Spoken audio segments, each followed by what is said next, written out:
안녕하세요. 저는 2년 전에 7년간의 결혼 생활을 마치고 싱글로 돌아온 41살 남성입니다. 아내와 헤어지게 된 건 여러 가지 이유가 있겠지만 제가 어리석었기 때문이죠. 착하고 알뜰한 아내 말만 믿고 모든 걸 맡겼는데 결국 그것 때문에 가정이 파탄나고 말았습니다. 이혼 후에는 6살이 된 딸을 혼자서 키우고 있습니다. 아직은 어려서 아무것도 모르지만 딸이 자란 뒤에 엄마의 빈자리를 느낄까봐 그게 가장 걱정이 됩니다. 오늘은 곤히 자고 있는 딸의 얼굴을 가만히 내려보다가 엄마가 떠올라 이렇게 사연을 적어봅니다. 2년 전에 엄마에게 해서는 안 되는 짓을 저질렀거든요.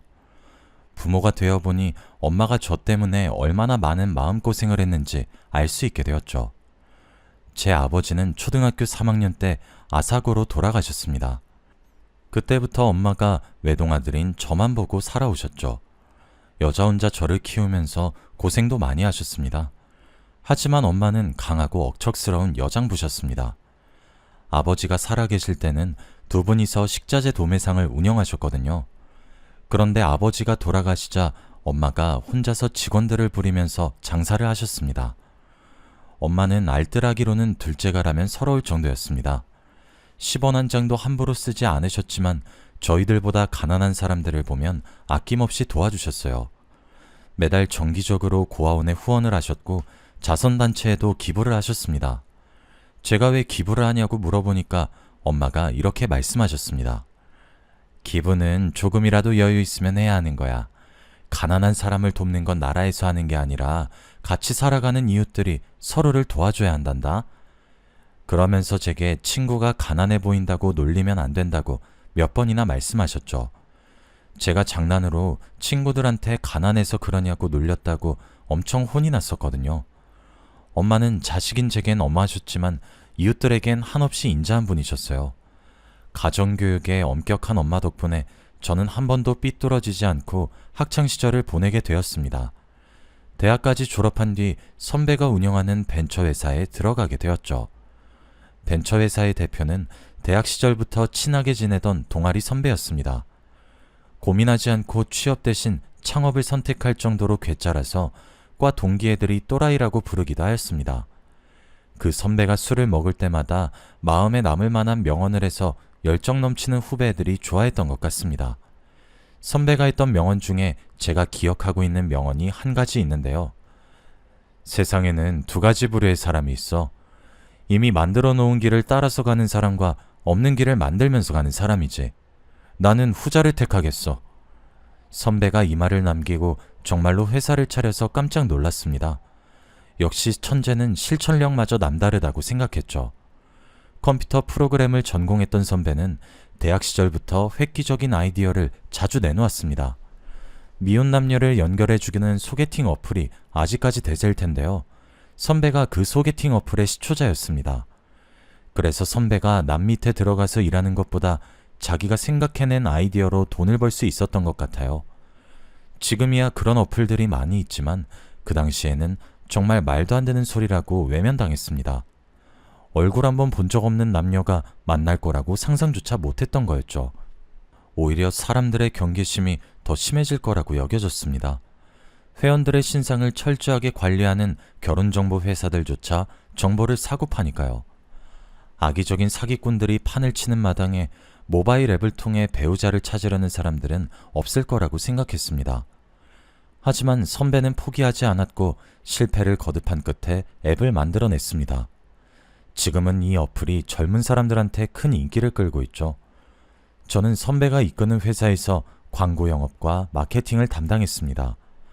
아는 지인들에게 조금씩 투자를 받아서 시작한 터라 서비스를 확장해야 했지만 자금 압박이 있어서 어떻게 해야 하나 고민이 됐었는데요. 그때 구세주가 나타났습니다. 저희 회사에서 만든 앱이 서비스를 개시할 때부터 유심히 살펴보던 대형 모바일 통신업체 관계자가 대규모 투자를 약속한 것입니다. 전부터 지켜봤는데 아이디어도 좋고 타겟이 젊어서 아주 좋네요. 미혼 남녀들을 대상으로 한 광고도 요즘 많이 나오고 있어서 탐이 납니다. 혹시 규모를 키워볼 생각은 없으신가요? 이 제안을 받은 순간 머릿속에서 빵빠레가 울리는 줄 알았죠. 선배도 신이 나서 대형 모바일 통신업체 관계자와의 미팅이 끝나자마자 환호성을 질렀습니다. 진호야, 이제 됐어. 우리가 진짜 해냈다고. 우리 돈방석에 앉을 일만 남았어. 이제 투자만 들어오면 다른 앱도 개발해서 우리 회사를 아주 유명한 전문 소프트웨어 개발업체로 키울 생각으로 부풀어 있었습니다. 그런데 한 달 뒤에 날벼락 같은 일이 벌어졌어요. 누군가 저희 회사 앱을 이용해서 의사를 사칭했단 겁니다. 사칭한 것도 모자라 여성들에게 사기를 치는 바람에 저희 회사가 고소를 당하고 말았죠. 나중에 밝혀진 바에 의하면 피해 여성이 20명이 넘었다고 합니다. 사기당한 금액이 30억이 넘어서 뉴스에 보도되기도 했는데요. 회사 대표인 선배도 경찰에 불려가서 조사를 받게 되었습니다. 얼마 지나지 않아서 사기범은 잡혔지만 저희 회사에 대한 악성 루머가 돌기 시작했습니다. 통신사 측에서 앱의 접속을 차단해버려서 약속했던 투자는 취소되고 말았죠. 이 계기로 회사는 얼마 버티지 못하고 문을 닫게 되었습니다. 직원들도 모두 떠나버렸는데 도대체 뭐부터 해결해야 할지 일이 손에 잡히지 않았어요. 선배와 저는 끝까지 버티려고 했지만 선배도 결국 포기하고 손을 들고 말았어요. 저는 취준생이 되자마자 의료기구 판매회사의 영업직으로 들어가게 되었습니다. 주로 개인 병원을 상대로 의료기구를 팔거나 이미 설치되어 있는 병원에는 유지보수와 관리를 해주는 업무였는데요. 의사들을 상대해야 하는 직업이라서 스트레스가 심하게 느껴졌습니다. 모든 의사들이 그런 건 아니지만 대체로 의사들이 자기보다 못한 사람들을 하찮게 보는 경향이 있더군요. 제가 관리하던 대형 내과병원 원장도 그런 사람이었습니다. 저한테만 유독 갑질이 심해서 그 원장을 볼 때마다 속이 부글거렸죠. 그 병원은 저희 회사에서 판매하는 검사 장비들을 여러 대 가지고 있어서 주기적으로 소모품을 교체하거나 점검했어야 했어요. 그날도 점검을 하러 병원을 방문했는데 저를 보자마자 어이없는 요구를 하더군요. 아, 최 기사, 마침 잘 왔어. 환자 대기실에 전등이 하나 나갔는데 갈아 끼워줘. 그리고 화장실 세면대 물이 잘 안 나오더라고. 그것도 같이 봐주라. 네? 제가요? 왜? 못하겠어? 저번에 일하던 직원은 해줬는데 안 해줄 거야? 아니요, 해드려야죠. 원래 이런 거 해드리는 거 아닌데 원장님이니까 해드리는 거예요. 제가 웃으면서 능글맞게 다음엔 안 해주겠다고 대응해보았지만 소용없었습니다. 저를 볼 때마다 병원 관리인처럼 다루면서 자질구레한 일을 시켰거든요. 이런 건 병원 내 직원에게 맡기라고 말하면 자기가 그 회사에 쓰는 돈이 얼마인데 일을 이렇게 하는 거냐고 소리를 치셨습니다. 그래서 결국 그 병원을 방문할 때마다 하라는 일을 다 할 수밖에 없었죠. 더 치욕스러운 건 원장이 절 최기사라고 부르는 것이었어요. 마치 자기가 고용한 하수인을 부르듯이 최기사 하는데 진짜 어이가 없더군요. 최기사가 아니라 최과장이라고 고쳐 말해주어도 끝까지 저를 수리공처럼 대했어요. 제가 듣기론 이 원장이 3층짜리 병원 건물을 자기 소유로 가지고 있다고 들었거든요. 그런데 구두쇠라서 병원 관리인도 두지 않고 청소부도 파트타임으로 두고 있다고 하더라고요. 원장은 정말 꼴도 보기 싫었지만 간호사들은 모두 천사 같았습니다. 제가 힘들어하는 걸 알고 은근히 위로해 주더라고요. 병원 안에서 무언가를 고치고 있으면 비타민 음료나 커피를 챙겨주었습니다. 그러다가 눈이 맞은 간호사가 한 명이었는데 이름이 최서영이었습니다. 서영 씨한테 원장에게 3층짜리 병원 건물이 있고 의사 중에서 제일 구두쇠라는 말을 전해들었거든요. 원장 몰래 서영 씨랑 뒷담을 하면서 많이 친해졌던 것 같습니다. 그날도 서영 씨랑 커피를 마시면서 뒷담을 하고 있었는데요. 저희 원장님 성격이 놀부 같아서 많이 힘드시죠? 그런 사람 많이 만나봐서 괜찮아요. 돈 있고 성공한 사람들은 원래 그런 법이죠. 성공은 무슨, 뼈 빠지게 공부해서 의사 되면 뭐해요. 돈은 쌓아뒀다가 죽을 때까지 가지고 갈 모양인가 봐요. 이번 달부터 저희들한테 화장실 청소까지 시켰다니까요. 글쎄, 청소부한테 돈 쓰는 게 너무 아깝대요. 원장 뒷담으로 가까워져서 그런 걸까요? 볼 때마다 서영 씨가 편해지고 이야기도 더 많이 나누고 싶어지더라고요. 그래서 슬쩍 농담을 하면서 서영 씨한테 번호를 물어봤습니다. 서영 씨, 이러다 저도 잘리는 거 아니에요? 청소부도 자르는 마당에 저한테 주는 돈도 아깝다고 서영 씨한테 의료기구 점검 맡길까봐 걱정되는데 잘리기 전에 서영 씨 번호 좀 받아볼 수 있을까요? 당연하죠. 저 과장님도 잘리면 이 병원 그만둘 거예요. 월급도 너무 적게 줘서 더 다닐 이유도 없거든요. 서영 씨가 제 농담에 까르륵 웃으면서 번호를 주더라고요. 앞으로 서영 씨랑 연락할 생각에 너무 기뻤죠. 저는 그 뒤로 서영 씨랑 문자를 나누면서 서영 씨가 주말이면 배드민턴 동호회에 나간다는 사실을 알게 되었습니다. 그래서 저도 배드민턴을 좋아한다면서 동호회에 나가게 되었죠. 하지만 저는 어릴 때나 배드민턴을 쳐봤지 나이 먹어서 배드민턴 라켓을 잡아본 적이 없었습니다. 당연히 동호회에 들어가서 초보 실력을 그대로 드러내고 말았죠. 그 모습을 지켜보던 서영 씨도 제 마음을 눈치챘는지 장난스럽게 물어보았습니다. 솔직하게 말해봐요. 배드민턴이 좋아서 왔어요? 제가 좋아서 따라온 거예요? 들켰네요. 서영 씨랑 더 친해지고 싶어서 따라 들어왔거든요. 너무 많이 티났나 보네요. 제가 어색하게 웃어넘기니까 서영 씨가 제게 배드민턴을 가르쳐 주겠다고 나섰습니다. 다른 사람들이랑 배드민턴 칠 때에는 뭐 이런 따분한 운동이 다 있나 했는데 좋아하는 여성이랑 운동하니까 그렇게 신날 수가 없었습니다. 그 뒤로 따로 만나서 연습하고 같이 밥을 먹고 차를 마시다 보니 자연스럽게 데이트 코스를 밟게 되었습니다. 그렇게 2달 정도 썸을 탄 끝에 정식으로 연애를 시작하게 되었죠. 서영 씨랑 사귀던 와중 새로 나온 장비를 원장에게 팔려고 병원으로 가져왔습니다. 역시나 제 예상대로 원장이 거만한 표정으로 장비를 소개하는 저를 쳐다보고 있더군요. 그 눈길을 꿋꿋이 참아내고 정중하게 장비에 대해 설명해냈습니다. 원장님, 이번에 새로 출시된 혈액검사 장비입니다. 지금 갖고 계시는 건 너무 구형이라 새로 바꾸셔야 하는데 이번에 바꾸시면 잘해드리겠습니다. 어떻게 잘해줄 건데? 우선 소모품 같은 건 전부 무상으로 제공해드릴 거고요. 대금 결제도 특별히 장기 할부로 해드리겠습니다. 뭐? 장기 할부? 어이, 최 기사, 장사 하루 이틀 해? 그런 거 말고 비즈니스적인 관점에서 뭔가 나한테 돌아오는 게 있어야지. 네? 그럼 뭘 해드릴까요? 원장은 자기 의대 선후배들에게 업체를 홍보해 줄 테니 대가를 달라고 하더군요. 그런데 원장의 요구는 제가 결정할 수준이 아니었습니다. 생각보다 너무 많은 금액을 요구했거든요. 금액을 듣고 당황했지만 최대한 웃으면서 예의 바르게 거절했습니다. 네? 아이고 원장님, 그 금액은 좀 아닙니다. 다시 한 번만 생각해 주시면 안 될까요? 뭐? 투자라고 생각하고 바로 해줘야지. 바로 안 된다고 해? 이 정도도 못 해줄 거면 나가. 네가 멍청하니까 맨날 남들한테 굽신거리면서 사는 거야. 알겠어? 비즈니스맨은 거절도 못하나 봅니다. 원장은 저한테 거절당하자마자 인격적인 모욕을 주었습니다. 게다가 서영 씨 앞에서 그 꼴을 당했으니 너무 기분이 안 좋았죠. 제가 터덜터덜 힘없이 회사로 돌아가니 몇 분 뒤에 부장이 저를 부르더군요. 최 과장, 땡땡병원 원장이랑 무슨 일 있었나? 최 과장 말고 다른 사람을 보내달라고 하네? 네? 담당을 바꿔달라고 하셨다고요? 원장은 금전적인 요구를 들어줄 만한 담당이 오길 바랬나 봅니다. 자존심이 상하는 일이었지만 한편으론 잘된 일이라고 생각했죠. 서영 씨 앞에서 원장한테 무시당할 일은 없을 테니까요. 원장의 요구대로 제 담당 구역이 바뀌었습니다. 제 구역에 원장이 없어지면 마음이 한결 편해지더군요.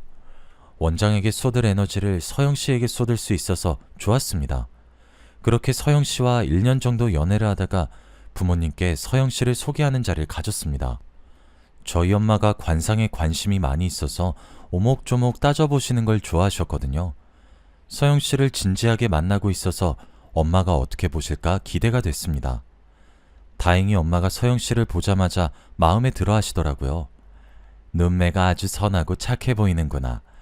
관상만 좋은 게 아니라 윗사람을 대하는 태도나 말투도 예의가 있고 가정교육을 제대로 받은 것 같아서 마음에 든다.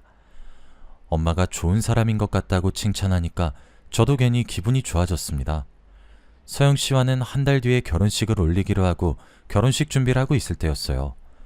결혼식을 보름 앞두고 있는데 제가 대전지사로 발령이 나버리고 말았습니다. 하지만 이미 엄마가 마련해 놓은 아파트가 있었습니다. 저 혼자 대전으로 가기에는 제 아내가 된 서영 씨한테 미안했죠.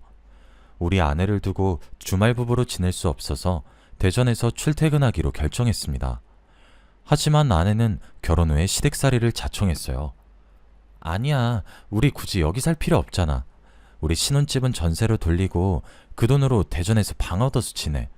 대전에서 매일 출퇴근은 무리잖아. 나는 시댁으로 들어가서 어머님이랑 살게. 응? 정말로 시댁살이를 하겠다고? 당신 눈치 보일 텐데. 왜 눈치가 보여? 어머님이 나한테 뭐라고 한 적도 없는걸? 어머님 처음 만났을 때부터 친정엄마처럼 편했어. 어머님이라면 같이 살아도 좋을 것 같아. 당신이 그런 말 할 줄 몰랐는데. 고마워. 대전 가서도 여유 있을 때마다 꼭 올라올게. 응, 여보. 나도 시간 날 때마다 내려가서 당신 보러 갈게. 안 그래도 우리 엄마 몸도 안 좋아서 걱정이었는데 고마워. 우리 엄마 케어해주느라 힘들 텐데 무리해서 안 내려와도 돼. 아내가 웃으면서 너무 걱정하지 말라고 하는데 눈물이 나올 것 같더군요. 대전으로 내려가면 아내보다 혼자 있는 엄마가 걱정이긴 했습니다. 그런데 아내가 자처해서 시댁에 들어오겠다고 하니 너무 고마운 일이었죠. 요즘 여자들은 시어머니의 시자만 들어도 경기를 한다는데 남편도 없이 시어머니를 모시고 같이 살겠다는 아내가 천사같이 느껴졌습니다. 게다가 아내는 엄마의 기분을 잘 맞춰주면서 며느리 노릇을 톡톡히 해냈습니다. 제가 주말마다 올라오면 엄마가 입에 침이 마르도록 아내 칭찬을 늘어놓았거든요. 아유, 잘 왔다. 내가 어제는 드라마 보다가 드라이브 가고 싶다고 말하니까 갑자기 차 끌고 인천 앞바다라도 보러 가자고 하는 거 있지? 나도 성격이 깐깐한 편인데 새 애기는 뭐 하나 내 눈밖에 나는 게 없더라. 음식도 잘하고 눈치도 빠르고 집안일도 완벽하게 잘 해내는데 진짜 내 딸이었으면 좋겠더라. 그 말을 듣는데 가슴이 찡해 오더군요. 아내는 결혼 후에 병원을 그만두고 엄마가 운영하는 식자재 도매상의를 거들고 있었습니다. 제가 병원을 그만두지 않아도 된다고 해도 엄마를 돕고 싶다고 했거든요. 말만 번지르르하게 잘하는 것이 아니라 가게 일을 하면서도 집안일도 빈틈없이 해서 엄마 마음에 쏙 들었던 겁니다. 연애할 때부터 아내가 착한 건 알고 있었지만 까탈스러운 성격의 엄마까지 완전히 사로잡게 될 줄은 몰랐습니다. 하긴 그 내과병원 원장하고 3년 넘게 일한 여자였으니까요. 당연히 야무지고 똑똑할 수밖에 없겠죠. 그렇게 엄마와 아내가 고부 갈등 없이 모녀 사이처럼 잘 지내니까 마음이 놓였습니다. 저는 아무 걱정 없이 일하는 데에만 신경 쓸 수 있었죠. 그러다 2년 뒤에 아내가 아이를 가지자 엄마의 며느리 사랑은 하늘을 찌를 정도가 되었습니다. 얘야, 이제부터 너는 아무것도 하지 말고 편하게 쉬면서 태교만 하거라. 네가 건강하고 마음 편해야 순산하는 법이다. 어머님, 저는 괜찮아요. 병원에서도 들어 누워있는 것보다 적당히 몸을 움직이는 게 훨씬 좋다고 했어요. 아니다. 이제부터 가게에 나오지 마라. 집안일도 가사도우미 부를 테니까 넌 가만히 있어. 아, 정말 괜찮은데. 엄마는 눈에 넣어도 아프지 않을 아내를 위해서 지극정성을 다하셨어요. 그 덕분인지 아내는 예쁜 딸을 낳게 되었습니다. 저희 엄마가 아들이 아니라서 실망하실 줄 알았는데 첫째는 아들이어야 하는데 라고 중얼거리는 아내를 위로하고 있더라고요. 아유, 요즘 시대에 무슨 아들. 요즘 시애미들은 아들보다 딸을 원한다. 늙음하게 키우는 재미는 딸이 훨씬 나아. 그래도 아들 낳으면 어머니께서 더 마음 놓으셨을 텐데 아쉬워요. 아들이었음 의지가 많이 되셨을 거 아니에요. 아니다. 난 너만 건강하면 됐다. 애야, 또 낳으면 되는 것이야. 엄마는 손녀를 낳아준 아내의 손을 잡고 눈물까지 글썽이셨어요. 그런데 아내를 보물처럼 아끼던 엄마가 달라지기 시작했습니다. 평소처럼 금요일 저녁에 아내와 엄마가 있을 집으로 올라왔는데요. 안방에서 아내 우는 소리가 들리길래 안방으로 가보았습니다. 그런데 그곳에서 엄마가 아내를 죽일 듯이 노려보고 있었습니다. 아내는 대역죄인처럼 무릎을 꿇고 고개를 숙이고 있었죠. 제 예상대로 울고 있는 사람은 제 아내였습니다. 어머님, 정말 잘못했어요. 한 번만 용서해 주세요. 용서? 네가 용서받을 수 있을 것 같아? 네가 양심이 있긴 하니? 엄마가 너무 차갑게 말하길래 우선 엄마와 아내를 떼어놓았습니다. 그리고 엄마에게 무슨 일이냐고 물어보았죠. 엄마, 도대체 무슨 일이야? 서영이가 무슨 짓 저질렀어? 넌 알 필요 없어. 엄마가 싸늘한 표정으로 안방에서 나가버리길래 이번엔 아내를 붙잡고 물어보았습니다. 한참을 울다가 겨우 울음을 그친 아내는 어이없는 말을 꺼내더군요. 어머님이 얼마 전부터 이상하게 화를 내셔. 내가 외출했다가 돌아오면 뭐 하다가 이제 들어왔냐고 캐물으시는데 나도 왜 그러는지 모르겠어. 오늘도 친구들이랑 약속이 있어서 잠깐만 나갔다 온 건데 갑자기 화내시는 거야. 아내가 오랜만에 친구들을 만나서 수다를 떨다가 술을 마시게 되었다고 합니다. 진짜 맥주 한두 잔만 마시고 노래방에도 갔다가 집으로 돌아온 건데 엄마가 대뜸 소리부터 지르셨다고 하더군요. 너 지금이 몇 시야? 유부녀가 애는 팽개치고 어딜 싸돌아다니는 거냐? 죄송해요. 조금 늦었죠? 오랜만에 놀아서 정신이 없었나 봐요. 다음엔 더 일찍 들어올게요. 조금 늦어? 지금 밤 11시다. 11시가 조금 늦은 거야? 그리고 시애미가 말하는데 어디서 변명을 늘어놓는 거야? 아니, 저는 변명하는 게 아니라... 됐어. 앞으로 외출할 때마다 허락 맡아. 알겠어? 이런 식으로 아내의 말은 다 들어보지도 않고 바깥 외출을 허락받으라고 했다고 합니다. 우리 와이프는 신혼생활까지 포기하고 시댁살이하며 엄마를 정성껏 모셔왔는데 돌아오는 건 구박과 냉대였다고 하죠.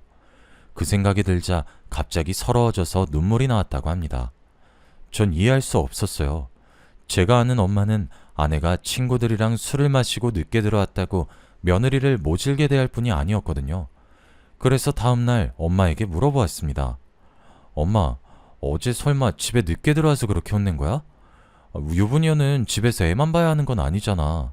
어쩌다 한 번씩 친구들 만나서 술도 마실 수 있는 건데 왜 그랬어? 아무것도 모르면 넌 가만히 있어. 내가 모르는 게 뭔데? 숨기지 말고 말해줘봐. 넌 몰라도 되는 일이라고. 내가 알아서 할 테니까 신경 쓰지 마. 아내 역시 똑같은 말을 했습니다. 그렇지만 신경을 안 쓸 수가 없었죠.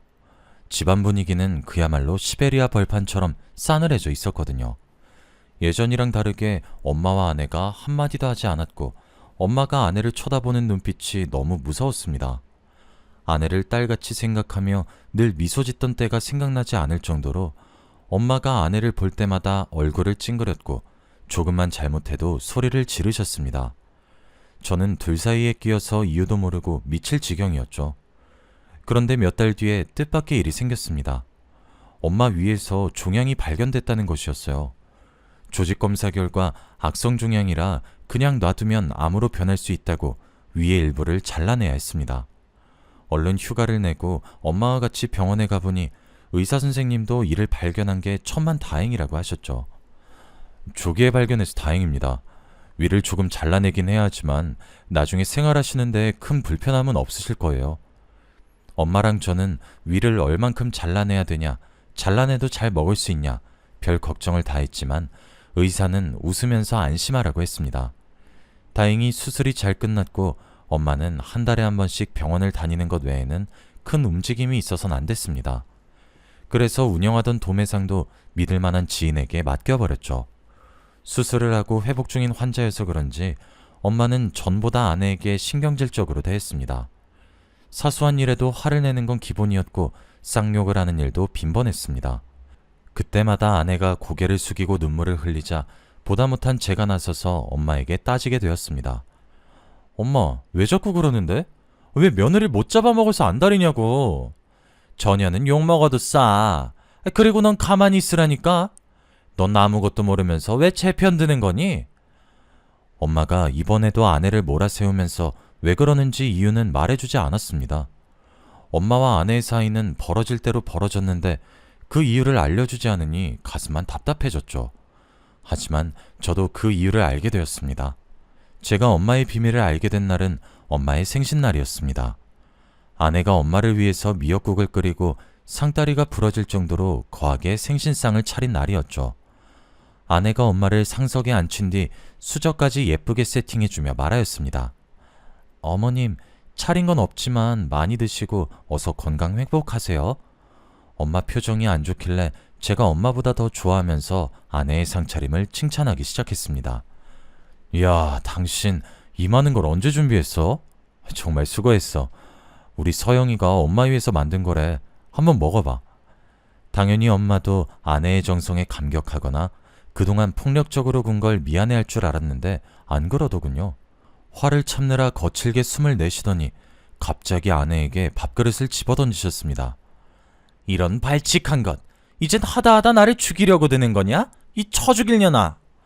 엄마는 소리를 지르면서 아내 머리채를 잡길래 서둘러 엄마 손을 떼어놓았습니다.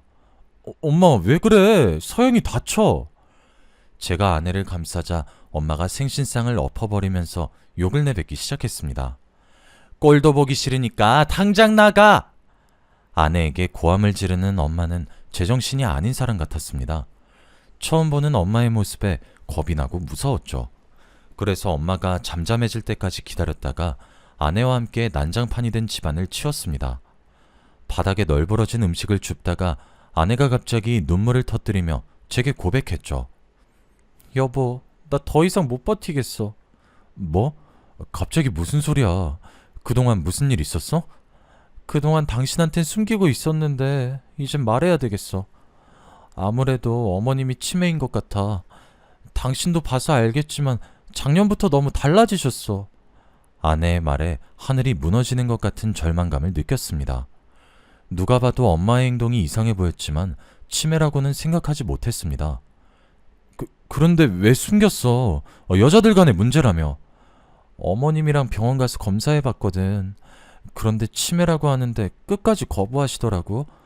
의사가 돌팔이 같다면서 당신한테 말하면 혀 깨물고 죽어버리겠다고 하는데 어떡해. 제가 집에 없을 때 엄마의 증상이 더 심해져서 고민이었다고 합니다. 엄마도 숨기고 싶어하고 어차피 말해봤자 요양원에 보내는 방법밖에 없어서 말하고 싶지 않았다고 하네요. 결국 아내도 지쳤는지 치매 클리닉에 보내보자고 하였습니다. 지금 당장 입원시키자는 거 아니야. 어머니가 어떤 상태인지 알아야 할 것 같아서. 나도 정말 이런 말 하고 싶지 않았는데 너무 힘들어서 버티기 힘들었어. 알았어 여보, 울지 마. 내가 봐도 엄마가 이상해진 것 같아. 당신 말대로 한번 해보자. 당연히 저는 엄마에게 치매 검사를 해보자고 요구했죠. 엄마는 둘이서 속닥거리더니 도대체 무슨 말을 한 거냐며 펄쩍 뛰며 치매가 아니라고 주장했습니다. 뭐? 치매? 그년이 시킨 거지? 나를 치매 걸린 노인으로 몰아세워서 가둬버리려고 수작 부리는 거 다 알아. 못 가. 난 절대 그런 데 못 간다고. 엄마, 제발 이러지 마. 엄마가 치매가 아니라면 갑자기 화내고 이런 이유를 말해줘야 할 거 아니야. 며느리가 왜 싫은데? 왜 나쁜데? 그게 진호야. 네가 전현한테 속고 있는 거야. 전현이 글쎄. 엄마가 무언가 말씀하시려던 순간이었어요. 그때 갑자기 우당탕 쓰러지는 소리가 들리길래 서둘러 거실로 나가보았습니다. 아내가 그동안 쌓인 스트레스 때문인지 쓰러져 있더라고요. 쓰러지면서 서랍을 밀쳐내서 물건이 떨어지고 액자가 깨져 있었습니다. 여보, 괜찮아? 지금 왜 이러는데? 제가 얼른 아내를 흔들어 깨워보았지만 일어나지 못했습니다. 그래서 얼른 119에 전화를 걸었죠. 그런데 엄마는 쓰러진 아내에게 엄살이다, 연기하는 거다 폭언을 내뱉고 있었습니다. 아내에게 쏟아진 욕짓거리를 듣는 순간 이성의 끈이 뚝 하고 끊어지고 말았죠. 엄마, 그냥 병원 입원해. 엄마가 지금 이런 식으로 행동하면 나 엄마랑 같이 못 살아. 뭐? 진호야, 네가 천연한테 속고 있는 거야. 난 정상이야. 이러지 마. 거기 들어가면 난 죽어.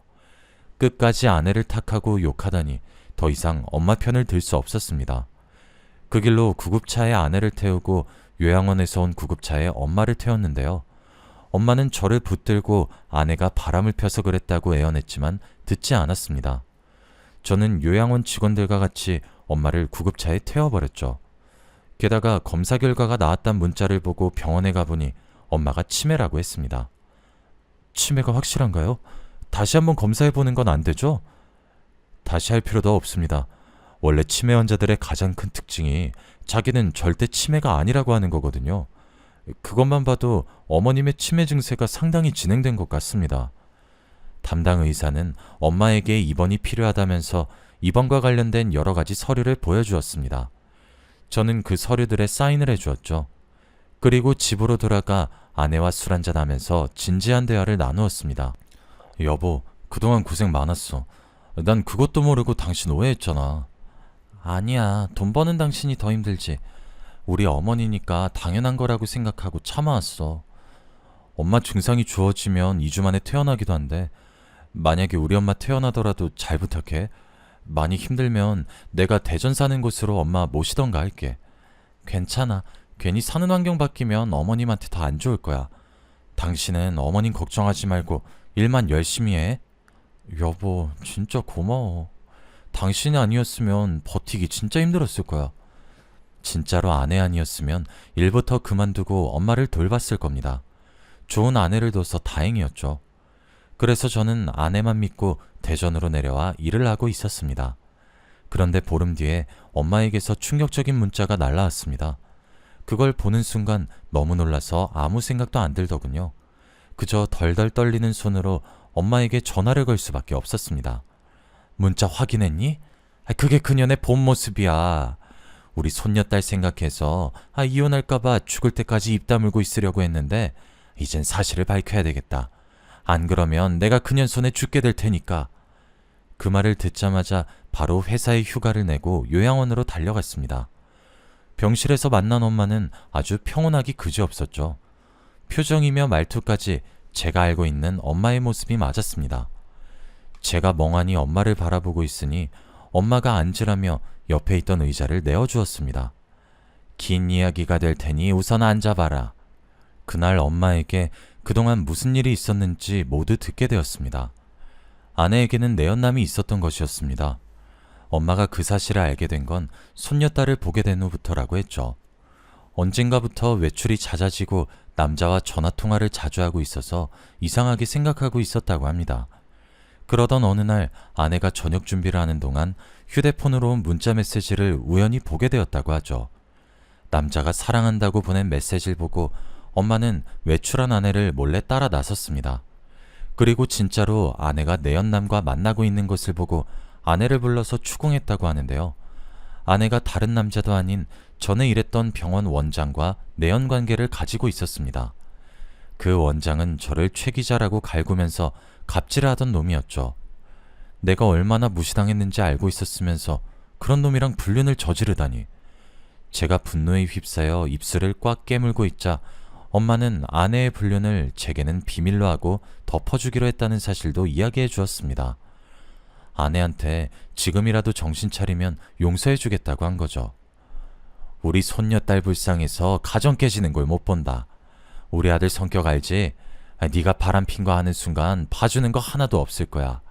바로 이혼 소송 걸 놈이니까 지금부터 정신 차려. 그럼 진짜 없었던 일로 해주마. 네, 어머님, 정신 차리겠습니다. 다시는 그 사람 만나는 일 없을 거예요. 하지만 아내가 얼마 지나지 않아 그놈을 만나서 이사단이 난 거겠죠. 엄마가 그럴 때마다 아내를 불러서 야단을 쳤다고 합니다. 아내는 혼날 때마다 눈물을 흘렸지만 하는 짓을 보아하니 거짓 눈물인 것 같았습니다. 짜증나게. 재수없게 또 걸렸다니까? 이번 주 못 만날 것 같아. 당분간 조심하자. 엄마의 눈을 피해서 계속 그놈을 만났고 엄마는 모든 걸 알고 있었지만 제 가족만은 지키려고 말하지 못했던 겁니다. 그런데 아내는 정말 해서는 안 되는 짓을 엄마에게 저질렀습니다. 위수술 후 이상하게 상태가 호전되지 않아서 의료진들도 엄마의 건강 상태에 주목을 하고 있었습니다. 그런데 의사는 엄마의 몸 상태를 검사해 보더니 식사 준비를 누가 했는지 물어보더군요. 엄마가 그건 왜 물어보냐고 질문하니 의사가 믿을 수 없는 답변을 내놓았습니다. 혈액 검사 결과 독성분이 나왔어요. 누군가 고의로 환자분 식사에 독을 넣고 있는 것 같습니다. 독성분은 일반인에게는 치명적이지 않지만 위와 장을 자극하기 때문에 위절제 수술을 받은 엄마에게는 치명적일 수밖에 없다고 했습니다. 그 순간 엄마는 3년 전에 아내의 권유로 들어놓은 생명보험이 떠올렸다고 해요. 그때 엄마는 아내의 말이라면 뭐든지 믿을 때라서 두말 없이 보험을 들여놓았고 보험금 수령자도 아내로 지정해 놓았다고 합니다. 아내의 불륜이 들통나자 보험금을 노리고 엄마가 암으로 세상을 떠나길 바랐나 봅니다. 엄마는 증거를 찾으려고 아내의 휴대폰을 뒤져보았고 아내가 의사인 내연남이 준 독성분을 엄마의 식사에 넣고 있었던 사실을 알게 되었다고 해요. 그래서 엄마는 아내가 차려준 독이 든 생신상을 엎어버렸던 겁니다. 저는 그런 줄도 모르고 아내 말만 믿고 엄마가 치매 환자라며 요양원에 보내버렸네요. 너무 모자란 놈이라서 그랬다며 울면서 엄마에게 용서를 빌 수밖에 없었습니다. 엄마, 정말 미안해. 내가 너무 어리석었어. 내가 바보같이 아내 말만 믿고. 아니야, 너를 속인 내 잘못이 더 크다. 그냥 이혼하라고 다 말해버릴 걸 그랬어. 그런 쓰레기 같은 년을 뭐하러 용서하려고 했는지. 엄마랑 제가 이런 이야기를 나누고 있는데 때마침 아내가 나타나더군요. 병문안을 왔다며 도시락을 싸온 모습을 보고 아내의 뺨을 있는 힘껏 후려갈기고 말았죠. 여보, 지금 뭐 하는 짓이야? 왜? 이 도시락에도 독 넣어가지고 왔니? 우리 엄마 먹이려고? 이런 쓰레기 같은 년. 네가 이런 짓을 하고도 사람이야? 사람이냐고! 제가 윽박 지르자 아내가 아무 말도 못하고 벌벌 떨기만 했습니다. 나중에는 제발 신고만 하지 말아달라며 돈으로 협의를 보자고 하더군요. 제가 돈이 아무리 공해도 이런 여자의 돈을 받을 수 없죠. 그래서 저는 그런 아내의 얼굴에 이혼소송 서류를 준비하여 던져버리고 말았습니다.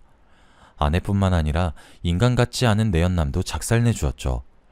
제가 신고도 하고 커뮤니티 사이트에 글을 올리니 동네의 소문이 쫙 퍼졌습니다. 당연히 그놈 가정은 파탄이 났고 경찰 조사 받으면서 의사면허도 취소되었다고 하네요. 제 아내도 그놈이랑 같이 구속될 거라고 합니다. 당연히 저희 엄마는 요양원을 나와 저와 대전에서 지내고 있습니다. 저희 엄마가 건강을 완전히 회복하셔서 손녀딸을 돌봐주시고 있는데요. 저도 열심히 돈 벌면서 무럭무럭 자라는 딸 모습 보는 재미로 살고 있습니다. 엄마는 그때 일은 잊어버린 지 오래라고 하지만 저는 엄마를 요양원에 가둬버린 그때가 잊혀지지 않습니다. 세상 누구보다 소중한 사람인데 그 사람을 믿지 않고 벼랑 끝으로 내몰았다는 생각이 드네요. 저와 엄마를 이렇게 만든 놈들이 징역을 살고 나와 잘 살까봐 잊혀질 때쯤 여러 사이트에 사연을 써붙이고 있습니다.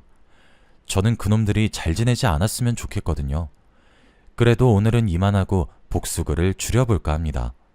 여러분은 부디 이런 일 없이 행복하게 지내시길 바랍니다.